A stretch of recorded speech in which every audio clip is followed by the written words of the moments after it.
Welcome everyone to this afternoon webinar on systems innovation, scaling in principle. My name's Charlie Leadbeater. I'm sitting in the offices of the Rockwool Foundation in Copenhagen, who are the hosts of this project. It's grown from the Rockwool Foundation. And we're in Copenhagen, as I said. We would love it if all of you could be here with us, and it's disappointment that you can't. So just to give you now our ritual for starting these webinars, I'm going to light a Danish candle, and I'm going to put it here behind me for the course of the afternoon. So this is the fifth of 6 sessions we're doing this week on systems innovation. Why are we interested in systems innovation? Because systems are very powerful and important. They're also quite difficult to shift and budge. Precisely for that reason, we rely on systems for water and electricity and transport, but also for education and health. And so we at the Rockwool Foundation are particularly interested in social systems which affect, crucially, human well-being, social well-being, particularly education, care, work, those kinds of things. And the reason we think we should be interested in how you innovate systems is that we think that many of the systems that we have face recurring and recurrent and rather deeply ingrained challenges to do with inequality, disadvantage, exclusion. That some of them seem to be overrun with new challenges, growing challenges, aging, mental health, those kinds of things. And that often single point solutions, a good intervention here or a good project there or a promising social innovation, don't really get to the kind of whole framework or the scale of the challenge. So we're interested in thinking, but more importantly, acting systemically. And so we're interested in innovation because we're interested in how people can deliberately set out to change systems. How can they mobilize really practical knowledge? We think there's a lot of really great stuff about systems thinking, systems mapping, systems approaches, but there isn't as much really practical knowledge about, well, how do you do it? We meet a lot of people who say, that sounds great and we're really interested in that, but how do I do it? And so we're out to answer that question. And finally, we're interested in the question of how you explore opportunity, the opportunity to create new, better and different systems, not just fix the existing systems that we've got.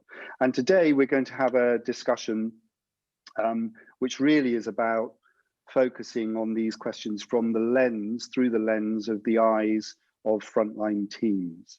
And I'm just going to go over to this little overhead camera beside me to give you a kind of visual introduction, if you like, to the questions that we're going to be asking. So this is one way, I suppose, of thinking of a system. You might think it looks like that. I mean, actually, all of us who work in public systems know that no system ever looks like that. It's never as neat as that. So often there are some people at the top here who are apparently in charge of the system. But the truth is that they are often rather isolated and they're sort of slightly cut off from what's going on. Then there are often people in here who are running different systems within systems or subsystems. And often it turns out there's quite a lot of competition between these people. I mean, it's not exactly that they're beating one another up. That would be too much to say, but there's a lot of friction, let's say, and often people working in silos, they're not really coordinated and so on and so forth. And really above this line, there are a lot of people, you know, one way of thinking about it is that above this line, there are a lot of people who have meetings and write papers. And below the line is, what about a person here? What about a person who's right on the edge of the system because they're a frontline worker? And they feel incredibly vulnerable because there's all this change and turmoil going on up here and instructions, and they're dealing with people who are also on the edge of the system, who are the users. And this interaction here is absolutely critical. But often these people feel completely powerless. And so then someone selling innovation comes along, and what do they say to this person here? They say, what we'd like to do is make you even more vulnerable. We'd like to move you out of the system and into some entirely new way of working. And this person quite reasonably says, are you joking? You want me now to take even greater risk with my identity and status and all the rest of it. And so one of the things we're interested in is how you can make it safer for these people here to create networks which can allow new solutions to emerge. And one of the answers, I think, is that you have to create stepping stones. You have to create stepping stones so that people can leave their comfort zone and they can adopt new practices. And today we're going to have a talk from Anna Fjeldsted and Jennie Winhall from the Rockwell Foundation, who've both been instrumental in creating a new project called Nextwork, a new initiative called Nextwork. So we're going to hear from them and some other people. But first of all, before we do that, we're going to do what we normally do at this stage of a discussion like this. We're going to find out who's in the room. We've had more than 1,800 people sign up for the conference this week from 73 different countries. So we're just going to find out who's here today by going to a poll. And there's the poll, and start voting when you like. It's very easy to do. So basically, were you here before, either in an earlier session, or are you entirely new to this session? Where are you logging in from? And then the meatier questions, I suppose, are you developing a new solution, delivering an established solution, scaling a new solution, or funding new initiatives to grow to scale? So we're trying to find out, I suppose, where people are in this business of running the existing system or trying to devise alternatives to it. And then below that, what is most important to help people stay true to the radical edge of a new solution as you scale it up? And this, I think, is one of the key questions that we're going to discuss today, and goes to the heart of the difference between scaling a solution and shifting a system. Because you can scale a solution within a system that supports it, sustains it, improves it. And even if it starts out as being a radically different approach, it kind of gradually snaps, floats back into becoming part of the system it's set out to change. So I'm just going to give you 15 more seconds to complete that poll. We're getting up to about 70% of people voting. If you want to vote, do so now. So I'm going to go 5, 4, 3, 2, 1. So we're going to close that poll now. So a few people are new, 1/5 of the audience are new. Most people have been to some sessions before. Again, majority of the audience is from Denmark and the rest of Europe. Some from North America, some from Africa, some from the Middle East and Asia.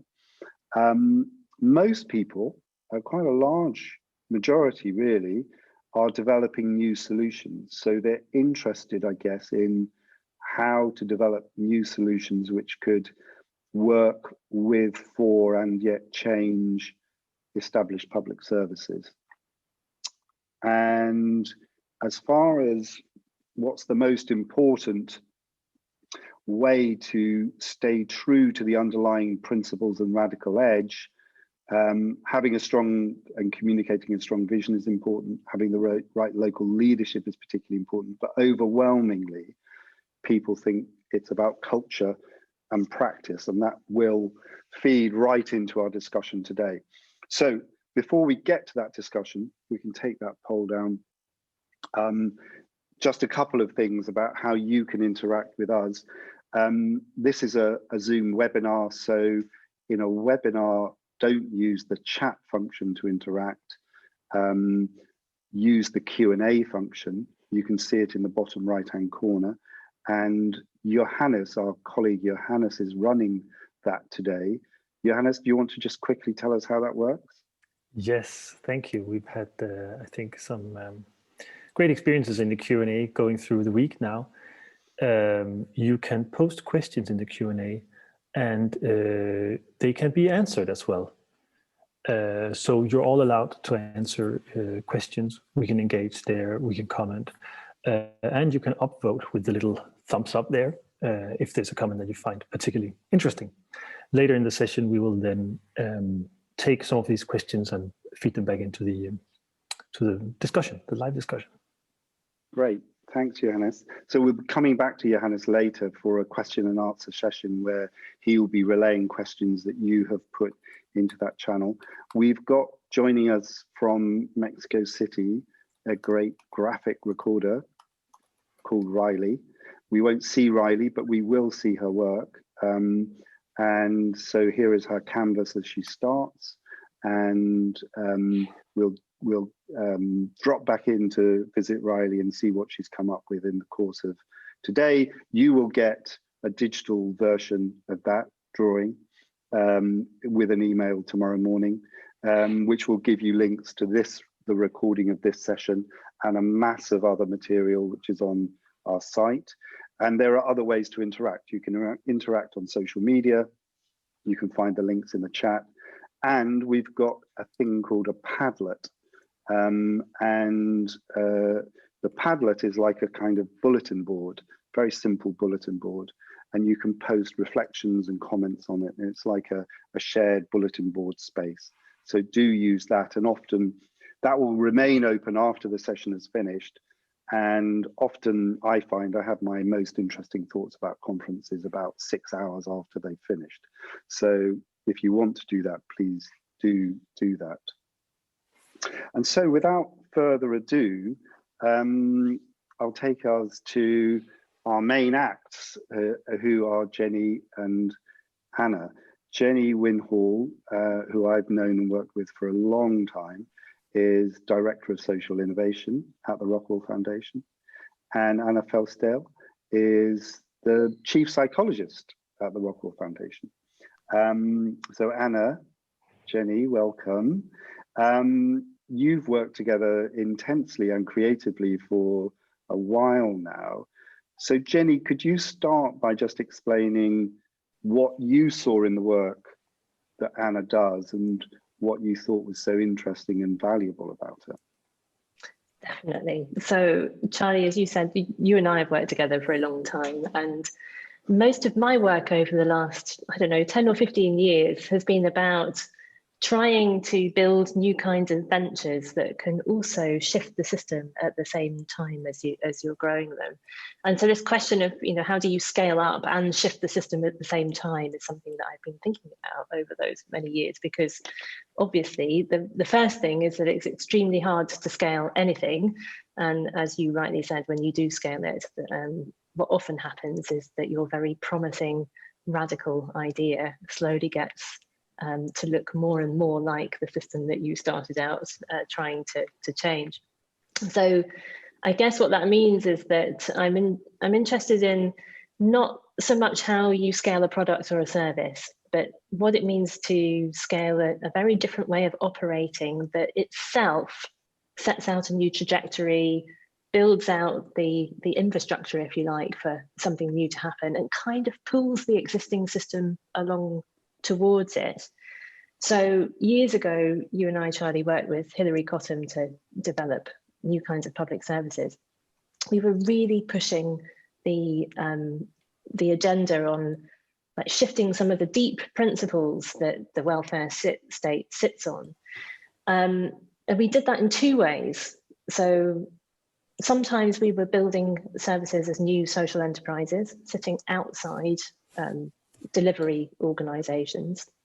And sometimes we were doing that inside local authorities or health trusts or those kinds of organizations. And I always found the work much more interesting, or much more easy to do from the outside. Because when you create a social enterprise or something like that, you can set the culture, you can bring people in who think in the way that you want them to think, and you can kind of grow it out from there. And so from that point of view, we were really developing things that were forcing a change in the market for solutions, if you like. However, we also did a lot of deep work inside local authorities, developing really radically different approaches.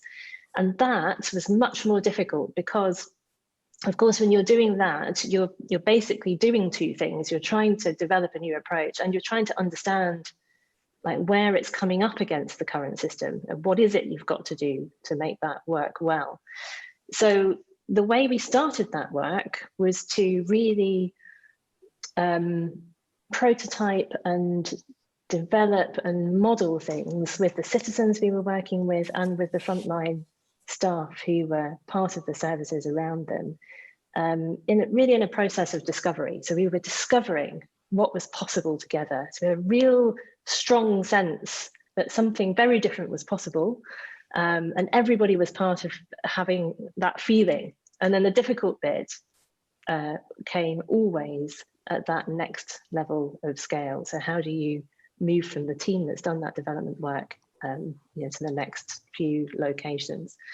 And what I saw a lot of happening then is a real struggle amongst the staff in the organizations we were working with to kind of leave behind the expectations that were sitting on top of them, the assumptions that they had been part of for many years, and really be able to use their creativity to do something different. And that comes down to really everyday dilemmas that you face when you're trying to make a new approach happen. So every day you're faced with something where business as usual expects you to do something in one way, and you know you've got to do something different.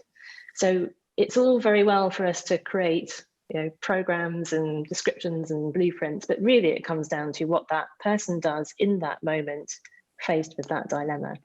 And so when we were developing a service called Next Work here in Denmark with the Rockwool Foundation that Anna will tell us a little bit more about, I was looking for a team to do that prototyping work with us, and I came across Anna, who was recommended to me as a psychologist. So I was expecting a very sort of serious psychologist type person. Someone in a white coat. Someone in a white coat who was, partly analysing me at the same time. Completely unlike Anna, in fact. Completely unlike Anna, in fact. Because when she walked into the room and we had our first conversation, the very first thing she said to me was, well, I don't know how we would do that, but I'd really like to take the risk. And so what's interesting about Anna is that she has this psychology background. She also has a theatre background. So she's very used to stepping into the unknown and trying something different. So for me, this has been one of the most beneficial professional relationships I've had for many years. And so partly this conversation is about really trying to sort of draw out from Anna here all the things that I have found very useful in taking this approach. So I think she has brought us a really different way of thinking about how to build a really different sense of ownership and creativity with the frontline staff that we're working with. But I will give the word to So Anna, just tell us a little bit then about where your work comes from and how you've brought these different perspectives to this task, really, of understanding the drama of systems change from the point of view of the frontline worker. Thank you, Charlie, and thank you also for this introduction, Jenny. That's I almost don't know what to say more about myself. But thank you so much, and hello everyone. And yeah, as Jenny just told, I've worked as a clinical psychologist, and then I also have a background in theatre.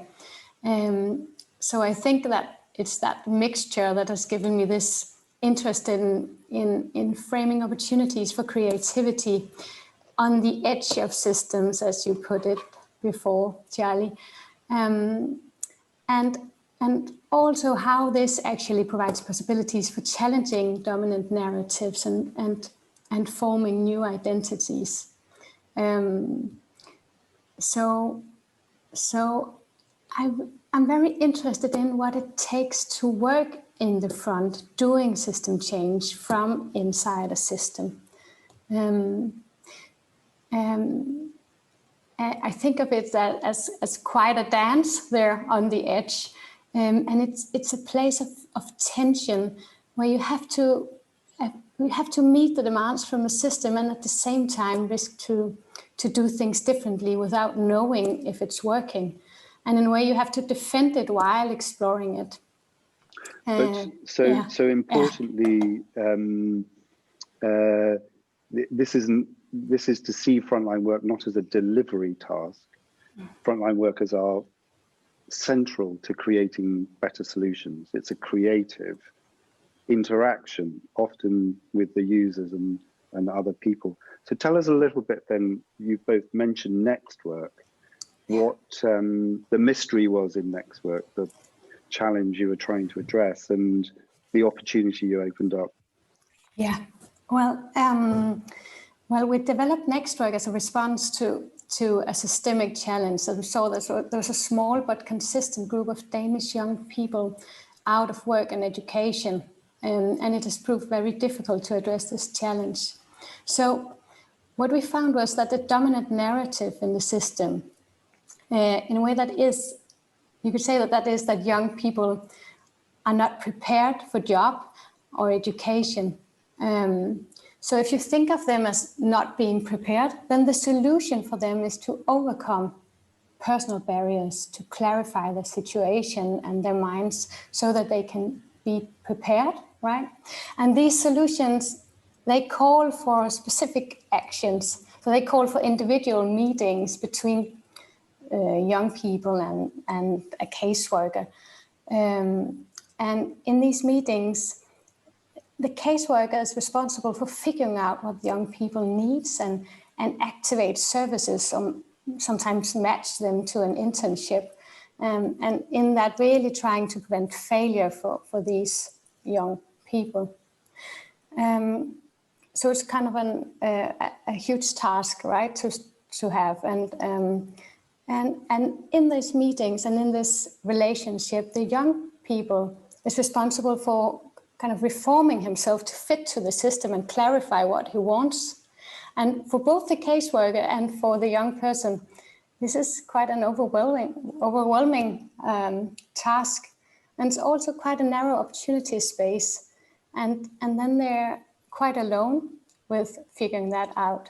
So I remember once I was with a group of young people and they said, the worst question ever, that's when you get the question, what do you want? Oh, I hate it. I always cry when I get it, one of them said. Oh, I'll destroy something when I leave this meeting, when I get that question. And one of them said, it's like failing an exam when I answer, I don't know. So it says a lot about how it feels to be with this responsibility,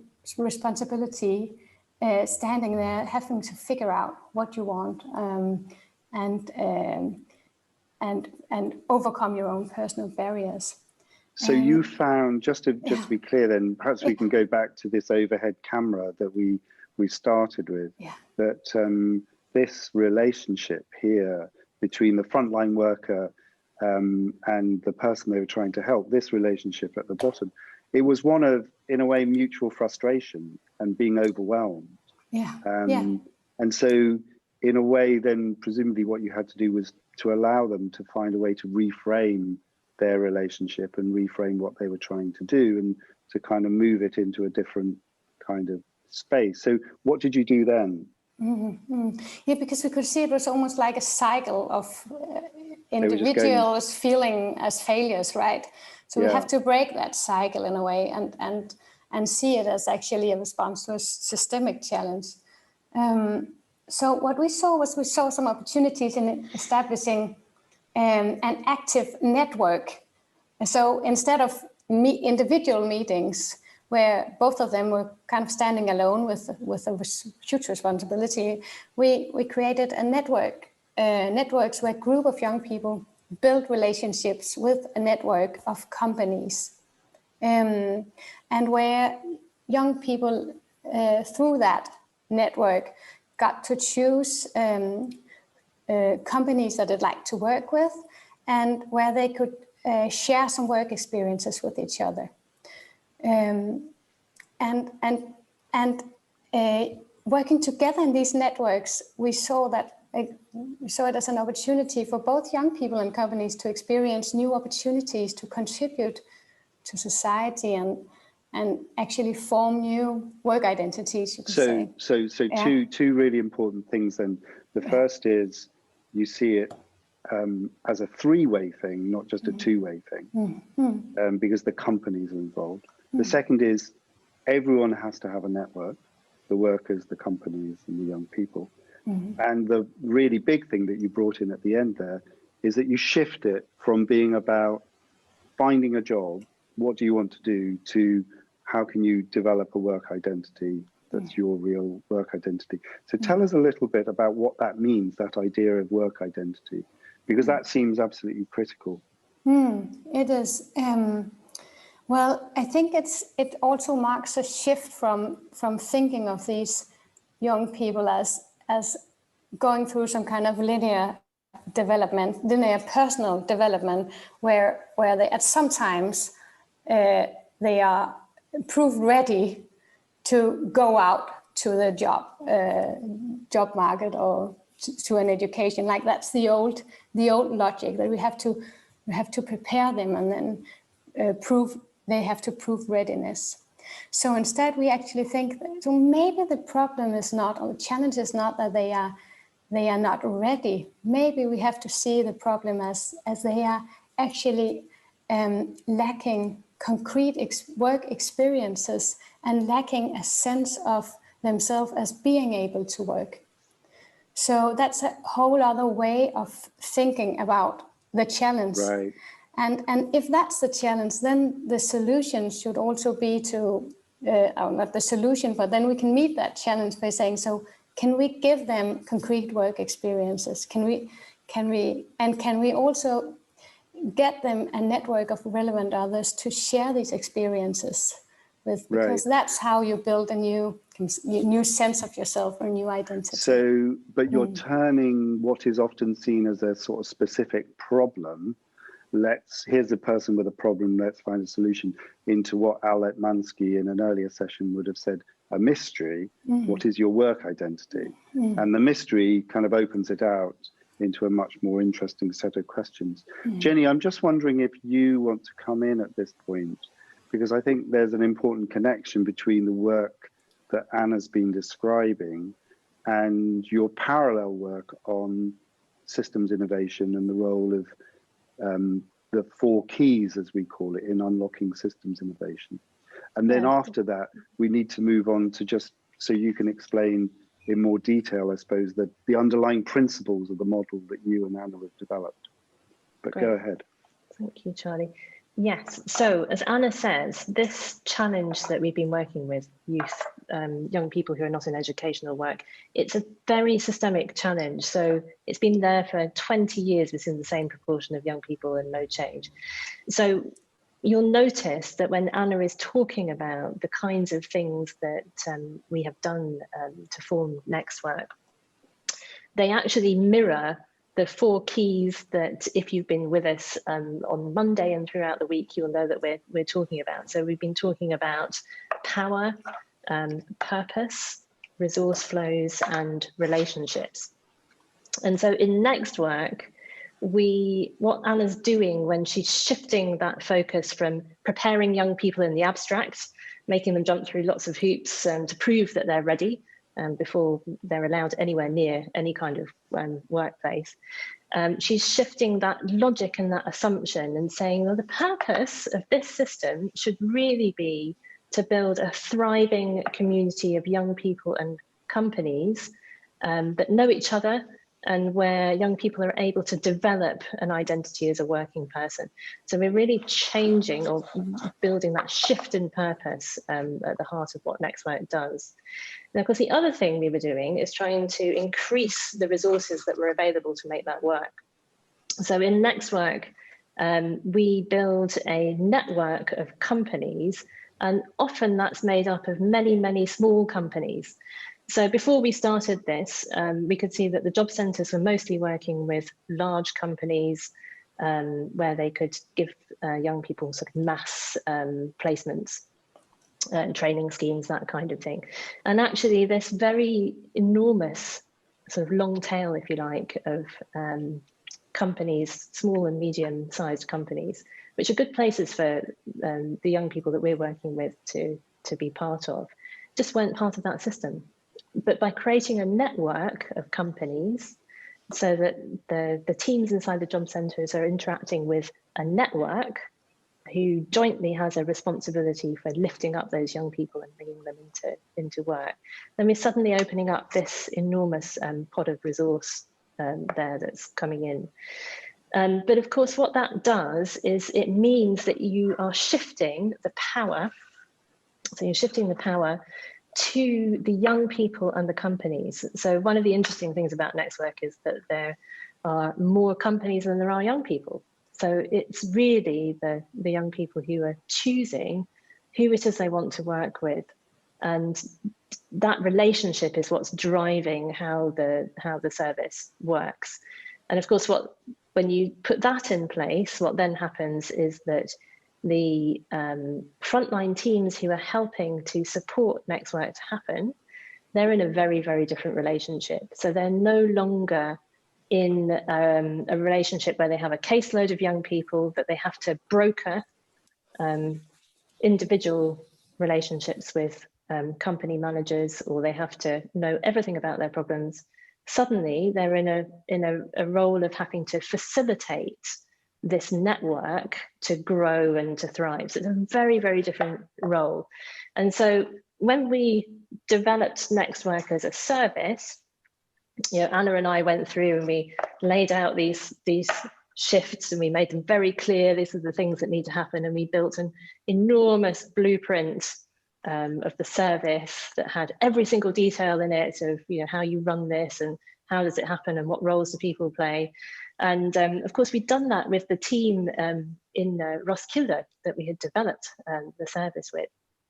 And as soon as we took it to the next stage of growth, we took it to the bigger team and then another location, we discovered that this enormous blueprint that we had built was making absolutely no difference to anybody's understanding of how to run the service. Right. So at that point, then we need to move on in quite soon to our first responders, and we need looking for questions on the Q&A. But you've developed this new solution, you've understood it in new ways, and so on and so forth. And you've got your manual, and I can imagine how proud you were of your manual. I imagine it was a work of considerable brilliance, and it's completely useless. So then it seems to me, from what I understand, you decide really, or you discover that it's two things that become really important. One is the principles that you're asking people to try and enact when they're working, and the other is the sort of community of practice that supports the way those principles are enacted. Could you just talk us through that then, how you came to that, what they are, and why it helps you spread a new approach like this? Yeah, well, because one of the important things that we figured out when we found out when we had the manual and the team called it the Bible, I think that says a lot about how it worked or not worked. And one of the things was actually, it made it quite difficult to connect for these teams to connect to the context, the young people, the companies, and the local circumstances. They rather connected to the Bible or the manual, like to see if am I doing it right or wrong here. And then the other thing was that it was actually a huge waste of resources, because all of their skills and all of their experiences, former experiences, they were not able to use them. You just have to follow the manual. So, and of course, there was a lack of flexibility. So we had to find another way of giving the team something that they could use, that could be directing or guiding them in what they did, but at the same time, it was flexible enough that so they could actually start being creative themselves and create new activities. So creating a kind of framework within which they could apply their own creativity. And I think you've got a sort of model for explaining how that works, have you? That you're going to talk through. Yeah. Could you just show us that? And that might help kind of understand this relationship between principles and practice, and how you really embed. So what we're talking about is not just how you tell people, but how you show, demonstrate, and how they can pick up change. Take us through that, and then we'll bring in some other voices. So first of all, and great, Jennie, if you can do the drawing while I'm talking, great. So first of all, the importance of course, the kind of principles. So how are you finding principles that are that can actively be used to open the system? So they cannot be vague values, and they cannot be really directive, telling you what to do. So they're not instructions, no, and they're not kind of, like a vision statement. They've got to be more tangible. Yeah, they should be pointing at the shifts and the purpose. And then at the same time, they should hopefully start the imagination, so that you get ideas to do things in a different way. And hopefully they can be used as creative obstacles. Like, so you just have to figure out new ways to do things if you should follow these principles. So in Next Work, we have 3 principles, and one is work identity, as we talked about before. One is many to many, which obviously is kind of pointing at the shift from one-to-one conversations, one-to-one work, and thinking more about like pointing at a new way of doing things, where you do things many to many. And then the last thing is shift the power. So you can see the connections with the 4 keys here. So these are the principles, and then we are really interested in what capabilities do we need to build in these teams to be able to work from principles, because it's not enough just to have these principles. You also have to be able to improvise with them, you could say. And there's 3 parts of that, and one is that one is to just start doing things differently. So hopefully when you have these principles, and you have to, for instance, you have to meet a new young person in Next Work, but you have the principle many to many, so you have to think of another way than inviting him to an individual meeting. So that principle will help you to start doing things in a different way. Then secondly, we have what is connecting, call it here, connecting to meaning. So what principle helps us with when we are out there working is to connect what you do to the overall purpose. So I can see that when I'm doing this, I'm actually building work identity and I'm actually working on this network, this community, thriving community. That's our shared mission. I can see that by using the principles. And then the last thing is sharing, because you need to be able to share these experiments and these new experiences with spanning the system out there. And what's great about the principles are that it provides you with some kind of shared language.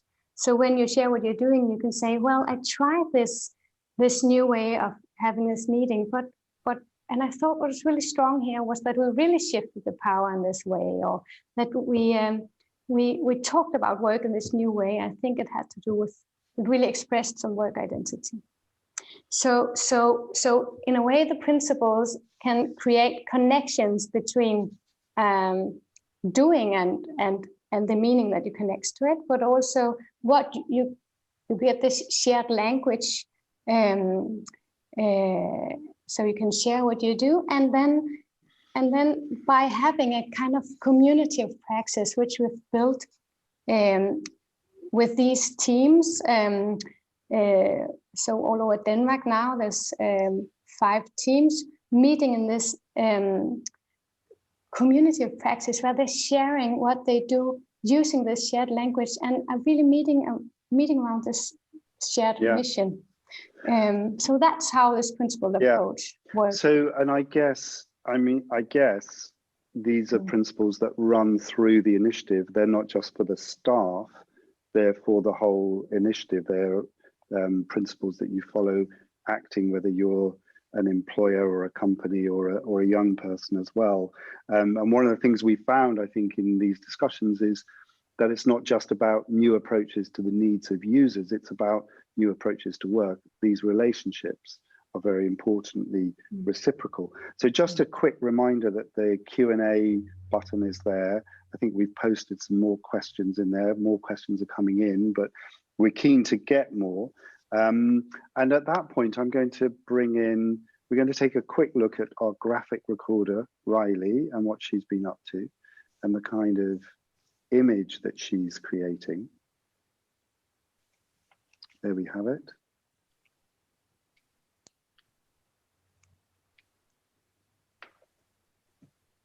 So that will continue to develop, and we're going to send you the final version tomorrow. So at this point, I want to bring in our 2 very brilliant discussants who come from slightly different points. We're joined, very lucky to be joined by Tim Draimin from Toronto.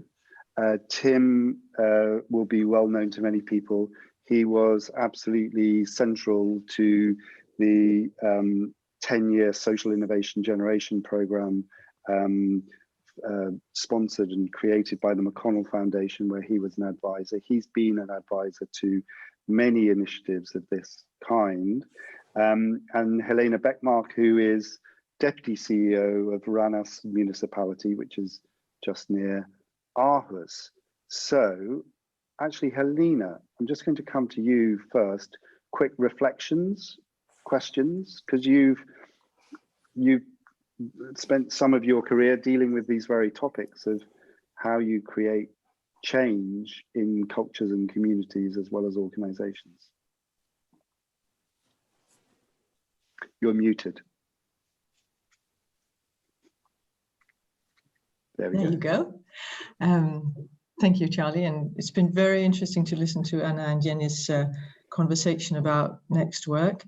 And I can recognize a lot of the dilemmas that you've had during that journey. And they are, and I was happy to be able to recognize them, because that, I think it points at the very human aspect of change, that we find it quite difficult, and we approach it very with much hesitation, because it is always dangerous to change the way that work.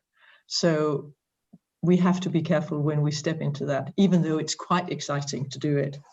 And I'd like if I should add something, I would like to add that I find that we need to talk a lot about how professionals perceive their success as a professional. When do they feel that they are doing a good job?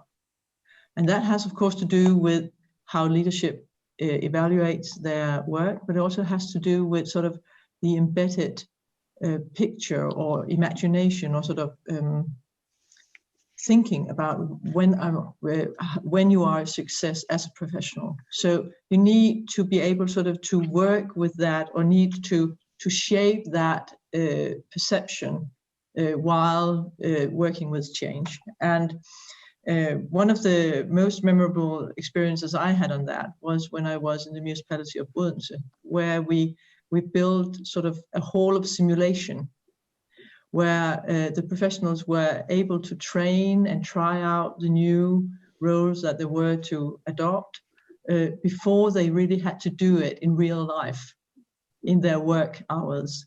And that made it possible for them to come to terms with insecurities, to come to terms with new balances of feeling of success and being a professional.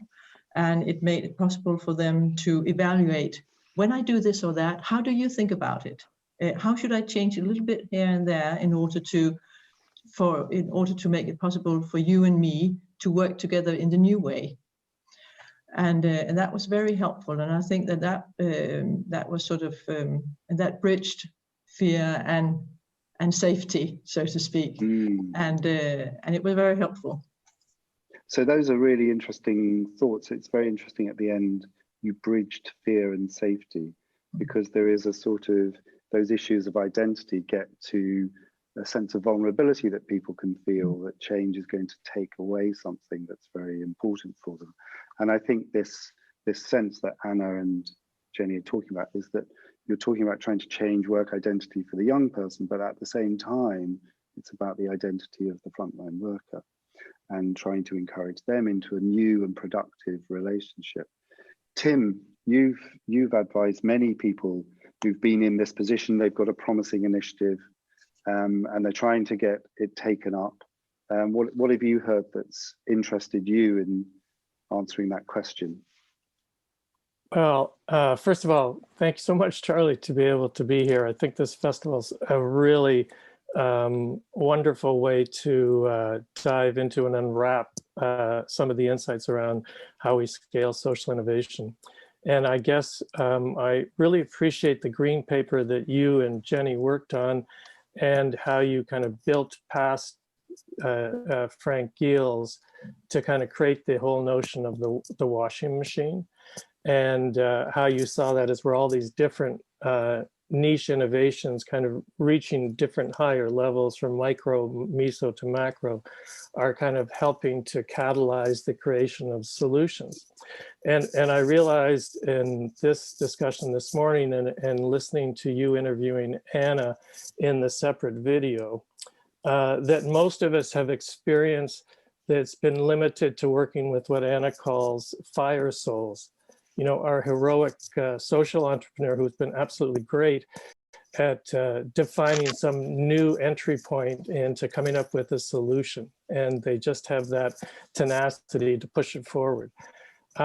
But I think that what I'm really struck by with the next work model really are two things. The first is that it's working inside of the public sector, but doing it itself in a hybrid manner, like the partnership between Rockwool and the public sector. And that it is, secondly, it has this core DNA that Anna and Jennie have been explaining around acting as a catalyst for adaptability and creativity. So that in and itself is contributing, sowing seeds for a shift in the culture, at least of the people that are working on the project. And the question I would have is, you know, in terms of some of the discussions that have preceded today's conversation about the whole question of how these ideas infiltrate into systems, and how does that infiltration, or people have used the word infection, I don't know, I'm more amenable to insinuation. I'm interested in them getting in there without being noticed. Actually, because if they're noticed, they generate reaction, and I'm interested in them making as much headway as they can before they kind of get that provocation of reaction. So my questions are really around, you know, is there a hypothesis that Anna and Jennie have about that relationship between the project and the broader context at the municipal public sector level for the interest, openness, and movement towards innovation? And are there real metrics or ways in which they're measuring resources or leadership or other things that can tell us about what is the progress that's being made? That's such a good question, Tim, and such a good way to put it, because of course, if you insinuate, you sort of want to get in without them noticing you're doing something different. But the cost is you end up becoming like the same. So this question of how you hold true to a different approach whilst winning over other people. And I was very struck, Anna, perhaps come to you to reflect on those questions. But when you were talking about principles, there's a danger that those just become very abstract. They're just like value statements. You know, those aren't useful principles. Useful principles are things you can use to make decisions in real time and get real feedback, I suppose. So what's your reflection on those two contributions from Tim and Helene? Yeah, thank you so much, Helene and Tim. It's really, I have like 30 things in my head I would like to say, so I'll try to to pick some of it out. Just say 28 of them. Yeah, okay. So I think just one reflection, maybe it's connected actually to, it's adding at both what you say, Helene, and what you say, Tim, because I think what's interesting about the capability that these teams are building up, and also their own identity of being, in a way, system innovators, is connected to this, because these activities, these things that they develop from principles, they do that when meeting with the system. So they do that when they get invitations from the existing system to do something. So for instance, it could be a caseworker saying, I'd like to give all my knowledge about this young person to you, because this young person is going to start in next work, so I'm going to give you all this knowledge. And then the team will say, well, I don't want the knowledge, because it makes it much difficult for me to shift the power if I have a lot of this knowledge. So I have to figure out a way where I could meet this need, and at the same time do it in a way that is expressing these principles. So in that way, I think the next work teams, they are engaging with other players in the system all the time. And that's where they actually develop these new practices. So that's just on the front line level. And I also want to say that it also creates, connecting to what you said, Helene, because it's very interesting. I was very interested in what you said about success and how you measure and how you feel that you're a success as a frontline worker. And I think also connected to that, I think this sense of yourself as actually I'm doing system change out there on an everyday basis by kind of spanning, like making more space to operate in, trying out new things. I also think it does something to what you think of as success. Like hopefully, or at least what we have experienced is that they also feel that it can be a success to learn something, like to try something out that's not working, or get some feedback, unexpected feedback from young people or from other players, and to take that back to the community of practice and share that, and then qualify their activities. So hopefully there'll also be another way of thinking about success, where you don't have to prepare things in the abstract, but as well as the young people, then the social workers can also go out and try out things, and then listening to feedback while doing it. Yeah. So Jennie and I once did a project in a town called Swindon, a project about families called Life. And I think when we arrived in Swindon, the social services department had no notion of what success was. There wasn't a good outcome. It was just sort of managing to cycle the problem a little bit more effectively. And nor, I think, as a result, did the social workers have a really strong sense of what good work was. Work was just what the system was making you do. And so I think partly this principle-based work is reinvigorating a notion of good work, of sort of public service work, sometimes almost as craft, or certainly as creative, adaptive problem solving. Jennie, what's your response, reflection? Oh, I love that idea of insinuating into the system. We also have a colleague, Rowan, who says that every system has an allergic reaction as soon as you try and poke something into it. And one of the things I think Anna does really well, which is very core to social innovation in general, is to invite those frontline teams to invent rather than compromise. So you're often in a position when you are working with a very dominant set of norms in a system where you feel like you have to choose between the idealistic thing that you're trying to do and the sort of story you're being told about why that is definitely not going to work and it's not realistic that you can do that. And many people compromise at that moment in time. And what I have learned from Anna is how she is teaching those teams to go through a process of understanding what is underneath the demand of the current system, what it's looking for, what's important to it, how to manage that alongside what's important to the new way of working that you're trying to do, so that you can hold both of those and create a solution that kind of transcends that paradox. That's what's happening there.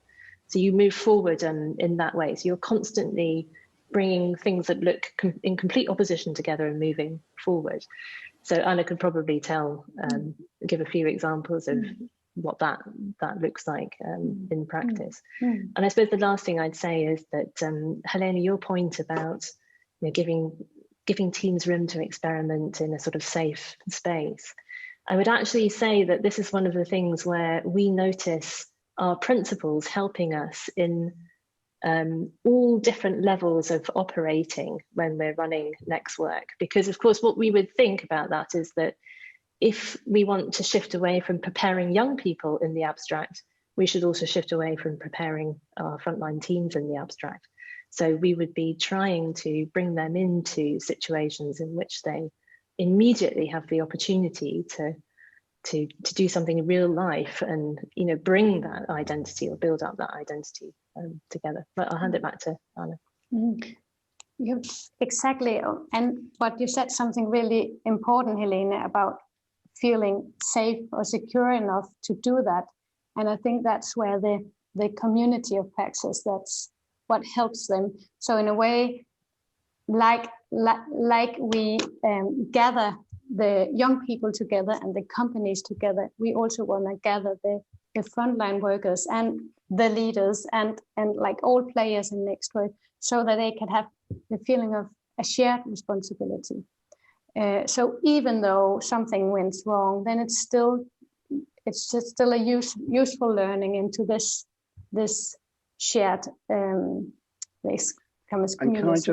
And can I just ask one question, which people in the audience might think, which is, and does it work? And what evidence are you using? Because one of the dilemmas about this insinuation thing is of course, do you use the evidence of the old system? Are they getting jobs? Are they off the unemployment register? Or do you use the evidence that might work for developing work identity? What is the right evidence base, and what is the evidence that Next Work actually works? Well, of course, this is what the Rockfall Foundation is all about, is trying to build up a picture of what is working and why it is working. So behind the scenes, we have a random control trial running with Next Work, which we won't see the results of for some time yet. So what we have to do at the same time is to build ourselves a monitoring system, if you like, so we can start picking up signals of how things are changing. And of course, we talked about this earlier in the week this week, Charlie, the fact that it's very difficult to see signals of change within the current way that the system understands and measures. So what we're trying to do is to, at the same time as we're building Next Work as a service, we're also building a different way of measuring. And that's based on being able to notice small movements that are happening with the young people. Right. But then at the other level, I think we can see the approach itself, this principles-based approach, specifically the 3 principles that Anna has introduced, taking off in different areas of municipality life. Right. So we know that they're seeing the effects of it themselves and trying to bring it into work with even younger people, right, and with adults who are not in work. So it's getting that kind of life of its own, as well. At this point, we should bring in Johannes, who's been tracking what's been happening in the Q&A, and who's got at least one question, I think, for us. Johannes. Yes, thank you. Thank you. Very interesting. So what I notice here from the Q&A is there's very much interest about this going from one purpose or one set of underlying assumptions to the new. And there are a few questions there for like more concrete examples of how. Could you, Anna, I'm thinking of you, maybe do you have some stories of how did you notice, how did you start to sort of expose the before, and how did you start to get a sense of what you were going for? So do you mean in developing next work? I think that could be a case, right? How did you start exposing this underlying purpose of the system? And how and simply how did you start creating the new purpose to navigate for? How did that come about?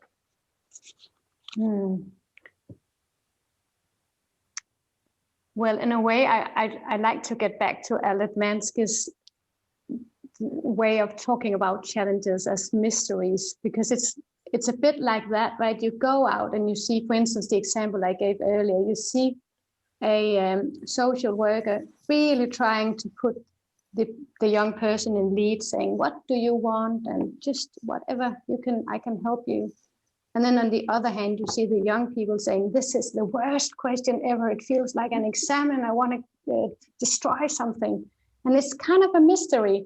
So that's an opening and kind of an entry port into figuring out what is happening here? Why can these two, like this very good intention, in a way, it's not possible in the existing system. So thinking about, okay, there's something about the individual meeting, there's something about responsibilities in these meetings, there's something about companies standing a bit alone with their task of having a person in an internship and maybe like also feeling like a failure if this young person is just suddenly stopped the internship without saying anything. Like, so what's happening here? So I think it's kind of mysteries like that's opening into the system. Yeah, or a different way of putting it would be, and Tim would know this, that Francis Wesley, the Canadian commentator on social innovation, talks about reaching paradoxes of apparently opposing things. And Kees Dorst, the Dutch design kind of writer, talks about reaching your knot. And so here's this knot. The workers think they're doing the right thing. The young people hate it. The employers feel it's a knot. And actually, you can't solve the knot by going deeper into it. You've got to kind of start loosening it up and giving people different ways of thinking of it. And then you start to loosen the knot up. And that's what this shift to thinking about, well, maybe it's about work identity. It's not about jobs or resilience. It's about, do they have any identity about work? And how do you build that up? And how do you do it? So I think, and there's a very important bit of all of this, I think, which you haven't really touched on, which is the way that your drama teaching came in, which is the importance of devising. That giving people, it's not enough to say, make things up, be creative. You have to give people some sort of structure in which they're devising new and better solutions. Tell us a little bit about that devising principle. I'd love to do that. So devising theater is a way of making a theater place where you don't have a script. So if you have a script and you're an actor and you're part of making a theater, then you'll make a lot of time like reading this script and what's my role in it? And I'm certainly not the instructor, so that's not my responsibility. But when you're part of a devising process, then what you really need to be good at is improvising, and to be to take a shared responsibility with the others, the technicians and the instructor and the other actors, and then you have an idea, something you want to express, and then you have some principles, and then what you really need to be good at is start listening to each other and then start improvising. So I think that's a really strong metaphor for what we're trying to build here. So this ability also has to do with feeling good at improvising from principles. And back to our second session, Sophie Humphreys, the work that she was describing in Pause with these very skilled practitioners is they're very good at devising. They're very good at knowing when to do this, when to step back, when to come in, so on and so forth, but within some sort of shared framework. Yeah. And that this notion of all of these things often involve new kinds of relationships. That's a devising relationship. There's a sort of to and fro there, a dance. You talked about it as a dance before. Yeah. And at the moment, the dance is sort of like, oh, useless. Yeah. But actually what you're talking about is something that sort of gets a kind of rhythm like that, Strictly Come Dancing. So at this point. Could I just add that I think it's very important that you have principles that you can use in a way as like creative obstacles. So back to Francis Wesley's and the paradoxes, and you could also see the principles and in a way of giving weight to a marginalized way of thinking. So right now in the existing system, we have this dominating narrative around things, focusing on the individual meetings, for instance, one-to-one meetings. To increase attention, then we have to develop principles that has to do with many-to-many work, because in that tension you can start acting in creative ways. And so and I do think that there's something very important about your work, which goes back to this insinuation thing, which is understanding when tension is fruitful and creative rather than destructive. And that I think good projects like yours create creative tension. They look for it and they allow people to have fruitful tension rather than destructive tension. And if you completely avoid that, then you end up really just serving the system, I suspect. At that point, I'm afraid we will have to draw this conversation to a close. I'd like to thank Anna and Jennie for all their insights from deep inside Next work, inside Danish municipalities, for Helene and for Tim for their reflections. And thank you for your contributions to the Q&A. I think at this point, we're just going to take a slight pause and have another poll to see where the audience has got to. So do you want to bring that poll up, Anton? And here we are, just 2 questions to round us off. Do you feel you've got clear ideas about how to hold on to radical ideas as you grow? And do you think principle-based practice is a promising approach to developing frontline work? So we'll just give that another 15 seconds for people to vote. And we'll round that up, and we'll then go to have a quick look at where Riley, our graphic recorder, has got to in recording her ideas of what's been happening in this really fascinating and insightful session. So there's the poll. We'll end it there, I think. Thank you very much.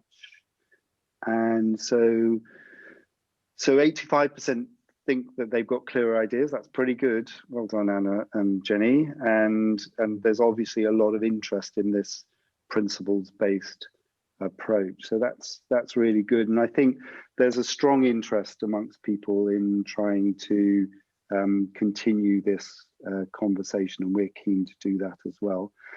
There you'll see what Riley has come up with in trying to capture this very interesting discussion. As I said, we'll send you that along with some other stuff tomorrow, so that you've got that record of where we've got to. I just wanted to mention two things that struck me as a result of this. One is the importance of the lived experience of frontline workers. We talk about lived experience of users and of consumers and of people outside, but actually the lived experience of frontline workers is as important. And if you think back to Sophie Humphreys, pause started from lived experience, and from lived experience of friction, of being at that point of trying to make a system work that she could see was never going to work. The same with Karen McCluskey. So there's something very important about valuing that in all of this discussion. But I just wanted to sum up my little bit of this by just, if we could come back to the overhead camera, Anton and Jonas, because one of the things that I've really enjoyed about this week is being introduced to new words. And so in her video in particular, Anna introduced us to this idea of the fire souls. And I'm sure we all know fire souls. They're absolutely inspirational individuals whose work cannot be replicated because it depends on their charismatic quality. And then over here, I'm sure we've all had experience of, the manual, the blueprint, so on and so forth. And what our discussion, I think, has been trying to describe is, and thanks to Tim for this, which is how you insinuate new principles into a system, like feeding in new software in a way. And if the fire souls, they're fantastic, but there aren't enough of them and they can't scale. The manual is dead. Then the insinuation of new principles is a really interesting way of thinking about it. And a second way of thinking about what we're trying to do is this diagram, which people will be familiar with, which is the cone of the future. And so you get this, this is the possible future. And within it, here on this red line is, the probable future. That's where you're probably headed. And what Anna and Jennie have been saying is, yeah, but there's a preferable future, which is over here. And we can see it.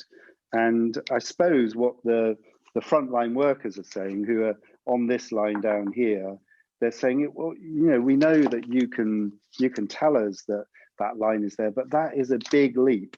It's too big a leap. And so what they are gradually trying to do is just lay down some stepping stones. So you can move from the red line to the green line. And they're just making it easier so that you don't have to make this huge leap in one. You can go like this. And the really good thing about stepping stones, I mean, I love stepping stones. And the really interesting thing about stepping stones is they're built from the locality.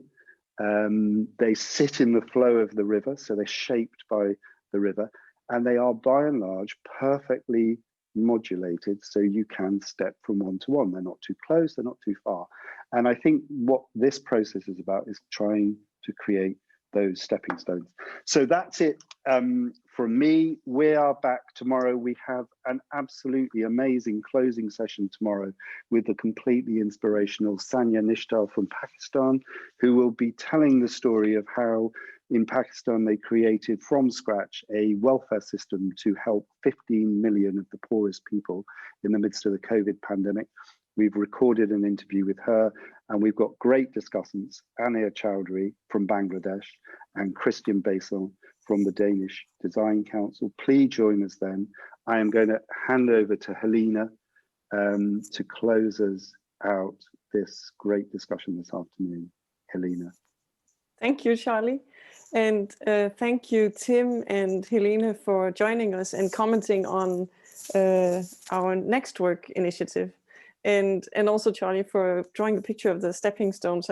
To me, it's very important to think of next work actually as a stepping stone in itself, a way that we're trying to embody the 4 shifts that you've talked about through this principles-based work. So is it a way to try to shift the system, and at the same time also a stepping stone that can magically be evaluated, so we can this way try to see if we, through a randomized control trial, actually achieve the better outcomes as we intended to do.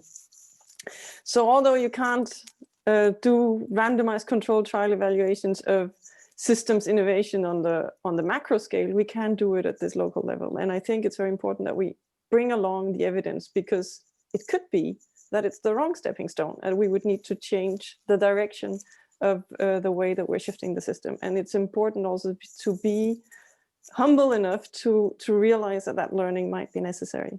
So thank you everybody for participating, and thank you for all the great comments in the Q&A. And again, thank you Tim and Helene for joining us. Thank you. And we hope to see you tomorrow, but for this afternoon, it's goodbye from Copenhagen.